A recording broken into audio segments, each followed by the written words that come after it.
Pemirsa, Undang-Undang Informasi dan Transaksi Elektronik atau Undang-Undang ITE telah menyeret banyak orang untuk berurusan dengan penegak hukum. Undang-Undang ITE pun dinilai mengandung pasal karet yang bisa mengganggu kebebasan berekspresi dan menyampaikan pendapat. Dan berikut ini mereka yang telah merasakan jerat pasal karet serta seluk-beluk Undang-Undang ITE lainnya. Kita simak dalam data dan fakta berikut ini. Kita simak yang pertama, pemirsa. Jerat pasal karet Undang-Undang ITE ini ada beberapa orang yang pernah terjerat. Yang pertama baru-baru saja Rius Fernandes dan Elwiana Monica 2019 ini bulan Juli kemarin kalau Anda ingat mereka mengunggah video yang intinya komplain dengan menu yang ditulis di kertas oleh pelayanan dari Garuda Indonesia waktu itu.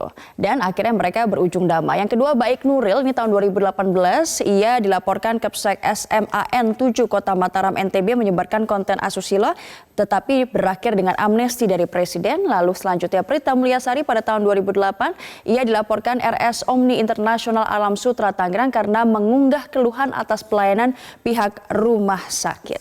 Selanjutnya kita simak, pemirsa. Fakta bicara selanjutnya kita akan simak. Jerat pasal karet Undang-Undang ITE ini jumlah netizen yang terjerat Undang-Undang ITE periode 2016-2019 artinya 3 tahun belakangan. Tahun 2016 ada 83 kasus yang dilaporkan. Lalu tahun 2017 52 kasus, tahun 2018 29 kasus dan hingga Juli kemarin ini ada 12 kasus yang dilaporkan atau diadukan ke pihak kepolisian terkait dengan Undang-Undang ITE. Selanjutnya pemirsa, kita simak selanjutnya, jerat pasal karet Undang-Undang ITE. Ini ada beberapa pasal yang dianggap karet atau sebenarnya tidak jelas dari Undang-Undang ITE. Yang pertama ini adalah pasal 27 ayat 3 sebanyak hampir 50%. Lalu pasal 28 ini juga 16%, pasal 29, pasal 27 dan yang lainnya ini sebanyak 29%. Artinya memang adalah PR bersama ataupun PR pembuat undang-undang bahwa untuk menjelaskan lagi apa sebenarnya yang dimaksud dengan pasal-pasal ini. Karena banyak pasal yang sebenarnya diartikan tidak jelas atau ambigu. Nah pemirsa, itulah tadi pemaparan fakta bicara pada pagi hari ini. Kita langsung ke pembahasannya bersama Kevin Ega, silahkan. Ya baik, terima kasih atas informasinya dalam Fakta Bicara Ajeng Kamarati. Pemirsa, seorang warga negara bernama Hendra Hendrawan membocorkan dugaan praktik jual beli data pribadi dan akibatnya Hendra disebut akan dilaporkan Dirjen Dukcapil ke polisi dengan tuduhan mencemarkan nama baik. Pencemaran nama baik sering digunakan untuk memenjarakan orang lain. Masih perlukah pasal tersebut di era keterbukaan informasi seperti sekarang ini? Mengapa pasal tersebut sering disalahgunakan? Saya akan membahasnya bersama dengan Direktur Eksekutif Southeast Asia Freedom of Expression Network atau SafeNet, Damar Juniarto, yang telah hadir bersama kami di studio. Pak Damar, selamat pagi, terima kasih. Selamat pagi, Egan. Telah hadir bersama kami. Pak Damar, bisa dijelaskan dulu untuk saudara Hendra ini tidak dikasusin lah akhirnya ya? Ya, saudara Hendra ini sebetulnya masuk dalam whistleblower ya. Kalau dalam istilah kami itu orang yang sebetulnya harus dilindungi. Karena dia mengungkap sebuah praktek pidana, praktek kejahatan, dan dia sampaikan ke publik lewat yang dia pilih adalah medium Twitter. Iya, betul. Nah, sebetulnya kalau dari sisi whistleblower menyampaikan, dia tidak bisa diposisikan sebagai tersangka atau kena pasal apapun lah ya. Dengan katanya dia yang melaporkan kok malah dia yang Iya betul, kan logikanya kan dia whistleblower gitu, harusnya dilindungi. Tapi kemarin kita dengar bahwa ada berita-berita bahwa dia akan disangkakan dengan pasal pencemaran nama baik. Nah ini kita sudah luruskan, saya sendiri dan Hendra kemarin ketemu dengan Dirjen Dukcapil Pak Zudan Arif, bertanya apakah betul ada pelaporan seperti itu dan ternyata dijawab tidak ada. Tidak ada. Jadi sebetulnya diluruskan oleh Pak Dirjen Dukcapil, yang dia laporkan bukan orang tapi peristiwa. Ada peristiwa penjualan jual beli KTP dan KK lewat media sosial dan itu yang diminta Bareskrim untuk bergerak. Untuk Hendra sendiri dilindungi kan pasti Pak Damar ya? Dilindungi. Nah, baik. Ya, mungkin saya sedikit cerita efeknya ya. Kita kan baru dapat kabarnya kemarin kepastiannya, tapi peristiwa ini sudah membuat Hendra dan keluarganya merasa sangat ketakutan. Karena nggak merasa salah begitu nggak merasa salah, Hendra nggak merasa bersalah waktu dia sampaikan ke orang tuanya, ibunya udah nyaris pingsan. Ini kan bicaranya konteks umumnya adalah Undang-Undang ITE nih, Pak Damar. Menurut Anda, apakah Undang-Undang ITE ini lebih banyak manfaat atau mudaratnya sebetulnya? Iya, berkaca dari kasus Hendra aja ya. Kalau kita mendengar ada seorang whistleblower kemudian dituntut pakai Undang-Undang ITE, apa yang akan terjadi kira-kira? Satu ke orangnya sendiri, kan dia akan merasakan kok saya direpresi ya, kok saya mau menyampaikan ini kok malah mau menyampaikan kebenaran tapi malah diserang. Jadi dia mundur. Oke. Nah, efek yang lainnya adalah dampak sosialnya. Unintended consequences-nya adalah whistleblower lain akan juga merasa yang sama. Mereka jadi nggak mau melakukan whistleblower, jadi nggak mau mengungkap kebenaran gitu jadinya. Yang kita sebut dengan chilling effect. Ada efek jeri. Orang itu bicara benar diginiin, gimana nanti saya? Jadi itu akan punya dampak panjang. Tapi kan kasusnya juga banyak Pak Damar. Maksudnya ada baik Nuril, kemudian yang kemarin. Iya, kalau kita lihat kategorinya yang kurang lebih mirip seperti whistleblower kan narasumber. Jadi kita di 2013 misalnya ada yang disebut dengan efek krisis narasumber.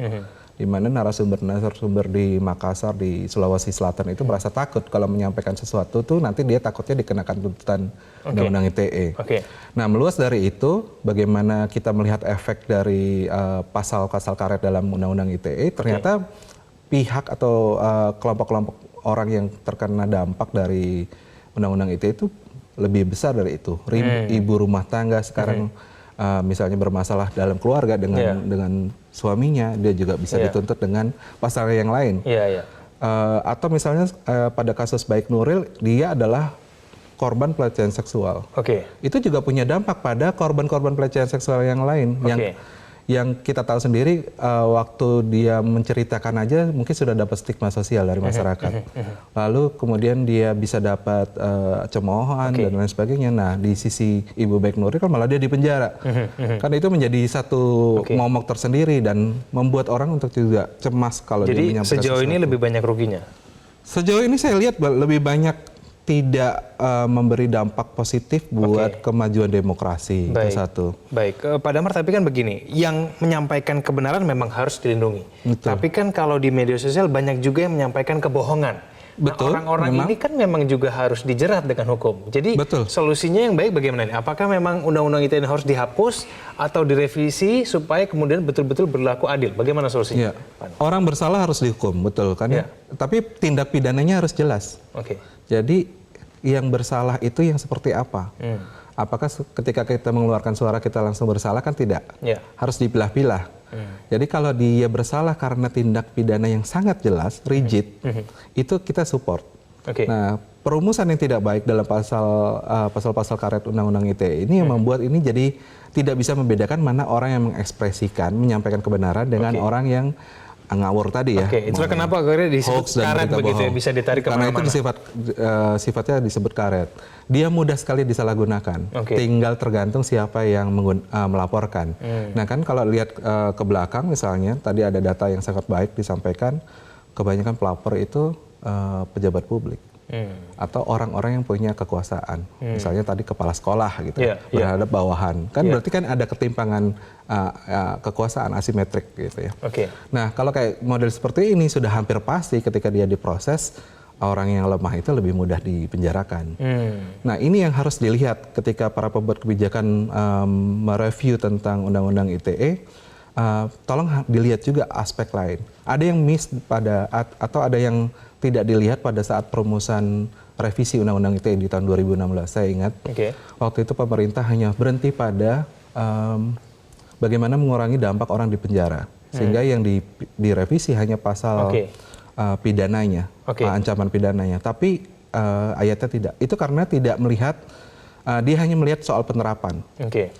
Padahal kalau menurut SafeNet itu persoalannya ada 3 lapis, Mas Edan. Yang pertama itu adalah tentang perumusan pasalnya yang kurang tajam, sehingga tadi bisa karet. Lalu kedua, tentang penerapannya sendiri memang banyak aparat kita yang kurang paham.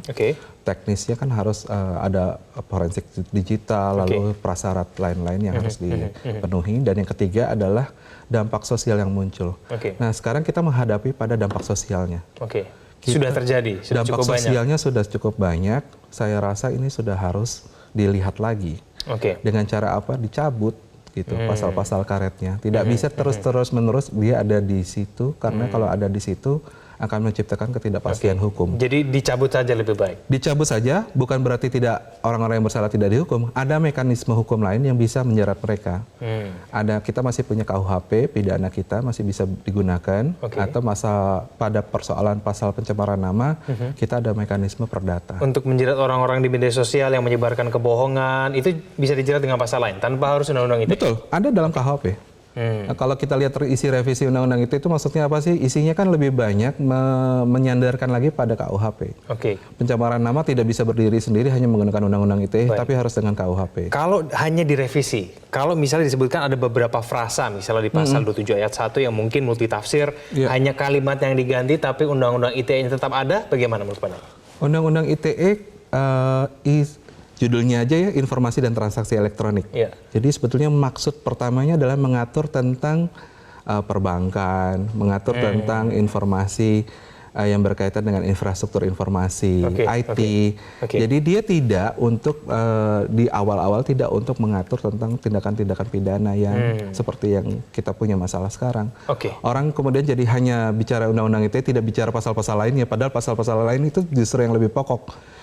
Pasal ini kan pasal-pasal selundupan di dalam perumusannya dulu. Pak Damar, terima kasih telah bergabung sama kami di Metro Pagi Berantas. Selamat pagi.